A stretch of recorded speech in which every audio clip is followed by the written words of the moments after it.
Welcome, everybody, to the Up on the Soapbox podcast. This is episode 23. We have a great special guest with us. She's here to class up the joint a little bit, if I might say. I am your host, Brett Schaefer. With me today is my co-host, Dan Piggott. Dan, what's going on today, man? I can't say too much. I say this every time. Not too much is what is my standard answer for this. So I got to come up with a better answer. Maybe next time I'll come up with a better answer. My answer for today is not too much. Well, I guess that's a good thing. Maybe it's a bad thing. I don't really know. Yeah. Well, you should anticipate my question, so I'm going to expect more from you next time. I know. For sure. I know. Thank you, Dan. Thank you, Dan. Okay. So we spent much too much time going back and forth on this one. We have a guest with us today, really fantastic guest, part of our founding supplier family. Hillary Morris from Gempire / Floral Promotions is with us today. You would see Hillary if you're on the Soapbox, and we encourage you to join us in our mission here. So, Hillary, what's going on? Welcome to the platform, and let's hear a little bit about you. Thank you. Thank you. Not much going on here in sunny Florida. Probably can't say the same for a lot of you, and included. But nothing. I just been working at Gempire for a while. I love Soapbox, and I thought this was a great opportunity to put our name out there and get my face recognized. Talk to us about Gempire a little bit for those people that may not know the line. I know it primarily as an emblematic jewelry type of lapel pin supplier, but I know that you've had these add-ons with the floral component and even some other components. So talk to us a little bit about the product line itself and what it's all about. Sure. So Gempire started with basically just lapel pins, those small little emblems. We really put our foot in the door and opened up the product market when we started doing our lapel pin program, which was, you don't need to just do lapel pins. You can take that same emblem and you can make a whole line. You could do money clips and key rings and blazer buttons and a lot of different jewelry pieces. We then started doing a lot of coins. We were doing marble at one point, and we still do some marble products, but we moved away from doing all metal and we started bringing in embroidery pieces and PVC pieces. So just the same products that you would get with metals, because it's just an emblem, you do the same concept with embroidery pieces and PVC pieces. Then we also acquired a Floral Promotions, which is the other line Brett introduced. That's a paper that's embedded with flower seeds. It's a really great way to put your message on something that's eco-friendly. It's great for especially the holiday season right now. Sprinkle seeds of joy, plant seeds of joy. Any type of growing that you can think of. It's a great way to get a lot of information onto a good product. Are those seeds legal in all 50 states? We get that question a lot. Oh, I thought I was being original there. They are. Well, the seeds that aren't legal are a bit too big to go through the printing machine. Wow, that's some inside knowledge there, Hillary. You go. And you've tried? I mean, forget-me-nots are equally as large. So forget-me-nots can't run through the printer like that. So fair enough. So how did you get involved with the company, Hillary? Well, as many people know, Harvey Mackler, the owner of Gempire, is my father. So one morning, I was at my grandma. I was living with my grandmother, and I didn't know what I wanted to do with my life. And my dad was like, "You're coming to work on Monday." And I was like, "Okay." And I came to work on Monday, and it's 18 years later, I'm still coming to work. You know, what's interesting about our little conversation here is you have three people with two generations in their family in the industry, right? I'm a little backwards because it's my son that's in the industry, but you guys have parents in the industry. So I don't know, that kind of ties us together, I think, in a little club, does it not, Brett? It does. And I coined this term a while ago, but it hasn't caught on. So I'm going to keep drilling it until people catch on. But I call us next generation folks promo brats, and I'm going to continue to use that term until I hear somebody repeat it back to me. So, you can stop me now. Just if I see you somewhere, maybe in Vegas, say promo brat, I'll stop.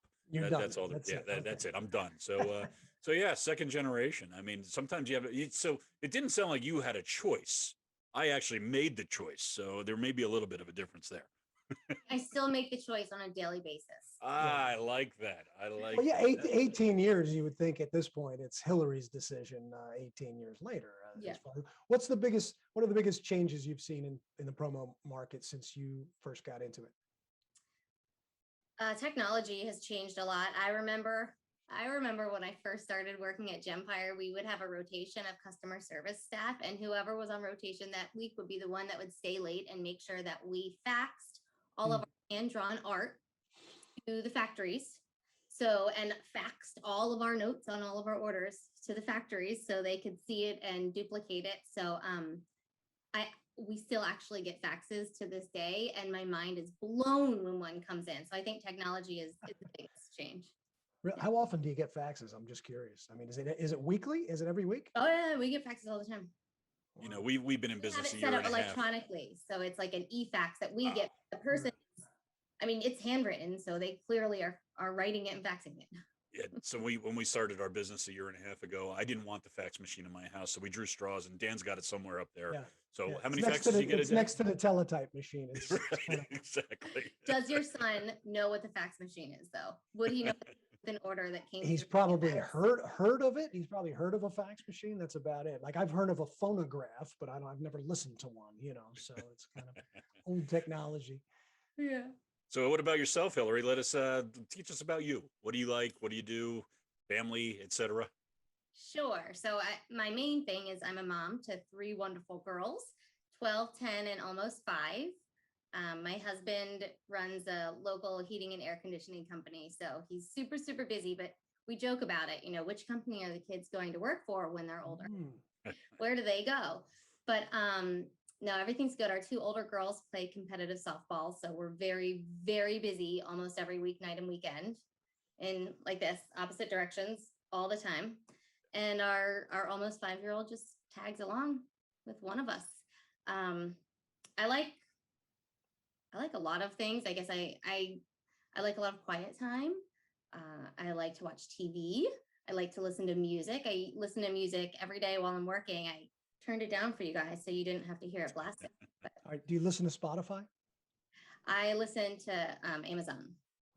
Yeah, we could have talked compared statistics because That's what I was. Yeah, yeah, they rolled out their stats. Yeah, your annual Spotify listening habits reports came out yesterday, so it's kind of cool. They give you your reports? Oh yeah, it's really My it's daughter really has well done. Spotify. What's your Brett? But I have to say, you know, Brett's number just blew me away. I listened to Spotify 29,200 minutes. Brett, I think you were 48,000. 48,000. Oh my God. It's 800 hours plus. Yeah. It's 40 days. I will tell you that. I did right. the math on that. 40 straight days. 12 to 12. Well, I'm sleeping through most of it, but I just keep it on for the stats. That's all. Yeah. I just want to run it. Well, that's a great little transition into our soapbox moment here. You're talking about softball, and I want to take the lead this week on our soapbox moment. I'm going to talk about baseball. I'm not the biggest baseball fan. In fact, out of the 4 major sports, it's probably number 4. Well, it is. It's firmly planted as number 4. And if I were going to root for a team, it's the Mets for sure. But I don't know where to go with this topic other than I'm kind of nauseated with the latest baseball contract that went to Max Scherzer for $43.3 million per year. I wanted to dig into this a little bit more. So I did some research, and based on his average pitch count, and this is what I do, Dan, this is how you prepare for your soapbox moment. Okay. I'm throwing that out there. So, so based on his average pitch count over the past 5 years, he would be making $13,000 per pitch. That's an insane amount of money. Those are really good pitches. Yeah, they're really good pitchers. Does he always get it only for strikes? No. You would think. And on top of that, his salary alone is more than 2 teams' entire payroll in the MLB. It's more than Pittsburgh Pirates and the Baltimore Orioles. And I put on my notes here because I had nowhere to go with this. I just put on my notes WTF ? Yeah. That's an insane contract. I mean, we've seen it going up and up in baseball specifically. I guess you see some big salaries in basketball as well. Football and hockey seem to be somewhat insulated from that for the most part. But there's no salary cap. There's no salary cap. That's the problem. Incredible amount of money. I mean, if they took some of those extra salaries and put it into supporting the Major League Softball, that would be a much better way to invest them. Well, I was going to ask you what's the average softball salary? Do we even know? I'm pretty sure that there is a league that they don't actually get paid. They have real actual jobs outside of the games, and all of the teams, I think they support one cause or one a company, some type of Mm. fundraising, and I'm pretty sure that it's like a donation. Yeah. I'm gonna. I could be a little wrong on that. Maybe that's not 100% factual, but it's something like that. I'm going to save my discussion for women's sports for another time. I think that's another great soapbox Yeah. moment. In fact, I saw yesterday, I think, was the 30th anniversary of the first women's World Cup soccer match. And it was just, it was interesting to see how far the sport has come in 30 years. But basically, the first World Cup that they had, they didn't think women could play full 45-minute halves like the men do. So they shortened the halves, which is insane if you really think this out. And then they buried the tournament in Guangzhou, China, and on the other side of the world from most people. So the viewing times were challenging. The venue didn't attract a ton of people, although they did say they got quite an attendance at the games or at the final match. And the U.S. women's national team actually won that match. And we all know they've had some great success in women's soccer on the international front. But all the details and the lack of fair treatment and whatnot, it's a story for another time. And I think that Dan, you can do that next time. Yeah, I think I'll pick that. I just wanted to start doing some research, please. Yeah, I think I should be better prepared. I will admit to that, but I just go off the cuff every time. And but going back to your point about Max Scherzer's contract, couple things. I remember, I'm old enough. I was in high school when a guy named Nolan Ryan was a pitcher, and he became the first player ever with a $1 million contract. And I did the same math, and it was like $500 per pitch. And we were in the 1970s, we were just blown away by that number. Every time he threw the ball was $500. Now you're telling me it's $13,000. So anyway, I don't really have anything more to say on that topic. It's just an insane news story. I have something else that even piss you off even more, which is they all went on strike last night at midnight. Yeah. I saw that. Technically a lockout, but I'm going to finish with this before I move it to Dan. The only one I know making more money than that on an annual basis is Dan. So Dan, go ahead. I don't know about that. There's a guy named Jeffrey Bezos that does okay, but anyway. So I'm going to change flavor altogether and go to one of my app suggestions, because I like these. Because we were looking for a place to eat this weekend in Philadelphia, and I pulled out my trusty Open Table app. Do you guys use this app? Not anymore. Why? Because it's old. It's old? Well, what's better than Open Table? I just look at the Google review, and I read real reviews to see what people say, and if they say it's good or the wait's too long or Okay, but you're missing the point of Open Table that I love, which isn't so much on the reviews, but it's you can make your own reservation. Reservation? That's weird. The way you do it, though, I don't know. I feel like it's years since I've done it, but it wasn't great. Oh, I love this conversation. This is the first person that's really challenged me, and this is cool. So here's what you do, right? So you're sitting around. It's a Friday night. You want to go out the next night, and you say, where should we go? Well, it's a Saturday night, so you're thinking places are going to be pretty booked up or whatever it may be. So you pull up the app, you pull up the city you want to go to, the times you're looking for, and it tells you where you can get a reservation. And then you have a list of 15 choices and you just say, reserve, boom, you're done. I love that system. What happens if you don't show? Well, it's like a reservation at a restaurant. What happens if you don't show at a reservation? But you're using your app. So do they not allow you to continue to make reservations if you continue to be a no-show? Well, first of all, I've never been a no-show in my life. Is this something that you tend to do often, Hillary? Yeah. I'm just thinking I'm thinking about Seinfeld in the Chinese restaurant right now. Seinfeld. Oh, God. See, that would have helped, I think, in that matter. But I'm gonna just dial it back now to Ms. Morris here. You don't show up for your restaurant I should have said we don't show up for restaurant reservations. We don't make restaurant reservations because we have 3 young children. So it's like a mess. If the parking lot's full, we just keep on driving. Go to the next place.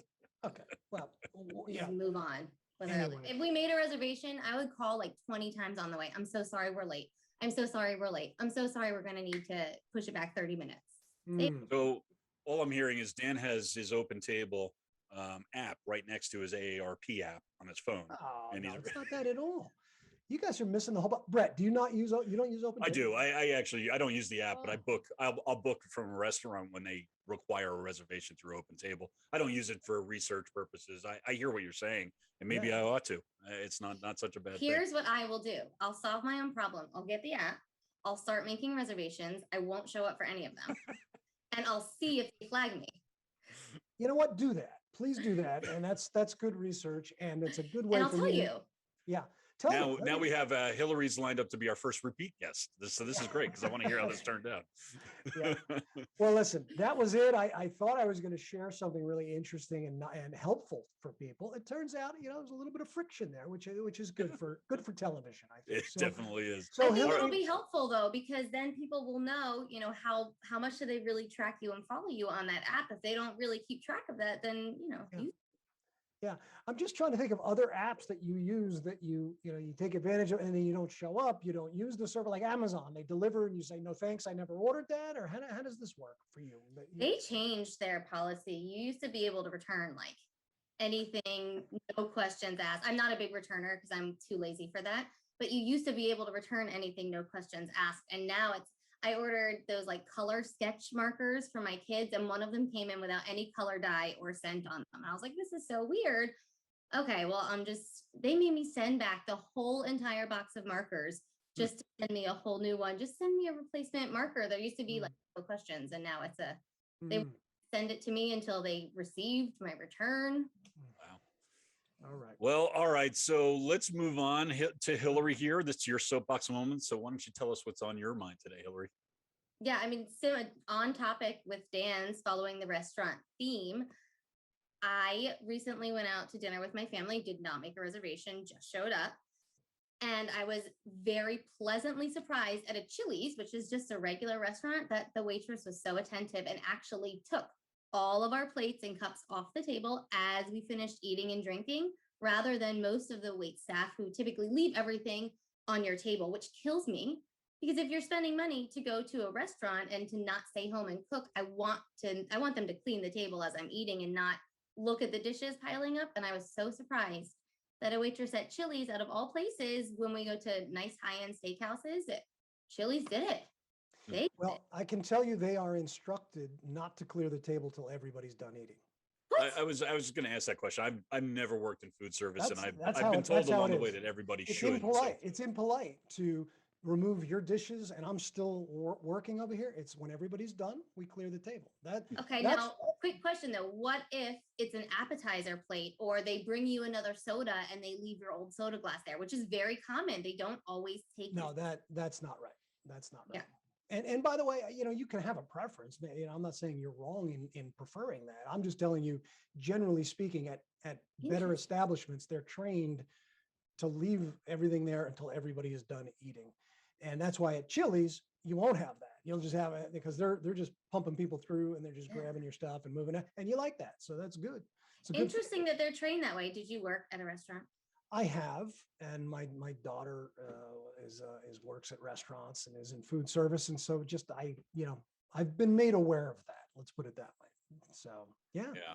Well, it's good to hear that that's happening with all the staffing issues that the restaurants are experiencing right now. I don't know if I'm sure it's similar in Florida, but it is here. It's many of the restaurants can't even open on their normal or their previous operating schedule because they don't have enough staff to do that. So, oh yeah, for sure. So it's good to hear that they're even managing to do that right now and making it a more comfortable environment for you and your family. So that's great. All right, so we're going to wrap this thing up with our yes/no question, and this is really where it gets intense, Hillary. So I'm not trying to scare you, but you should be prepared for anything right now. So here comes the question. But maybe it's not a question, more of a statement. So you ready? Dogs are better than cats. Yeah. Whoa. Okay. Not even, you didn't even get the sentence out, and here she is jumping all over. Dogs are better than people. Yes. They are purer than people, that's for sure. So so what are your thoughts on this? So it's clearly you have some pets. We heard before we went live here about birds of prey and little rodents, and we know about a cat. So what's going on over there? Yeah. I love all animals. I feel like I'm in like the whole wrong like field in life. I need to save animals for my living, but I can't handle the ones that are sick. So it's too much. I love animals. I love cats too. I've just had more dogs than cats. So when I think of my dog memories, it's like immediate, yes. We lost both of our dogs that we've had since before our kids. They both died this year, and our bearded dragon also died this year. So it was a rough year for us with pets. Wow. What do you have Yeah. now? What pets do you have in the home at this point? So we have this cat that I recently adopted as an outdoor cat and thought that my husband wouldn't even know that we had one because it was an outdoor cat. But it's an outdoor cat because it's really an indoor cat. So secret was busted. So we have this cat. She's really sweet. We have a fish. We have a hamster. We have a gerbil, but he's just temporarily ours while my husband's waiting for his hawk. This is a very confusing life. Yeah, I'm not sure how those are related. I think I'm afraid to ask. So I'm just I feel a conflict coming with an animal lover and a hawk and a gerbil, right. They will all stay alive. The gerbil will find another home. Okay. Before it's too late. Hillary, thanks so much. We'll have his own house out back. We have a whole shed for him. Okay. Well, thanks for being with us today. We really appreciate it. And thank you for you and Gempire / Floral Promotions for being Soapbox founding suppliers. You're a great part of our program. And anybody who wants to meet with Hillary, please hop on and we'll get you some meetings scheduled. And again, thanks for being here today. We really appreciate it. Thank you.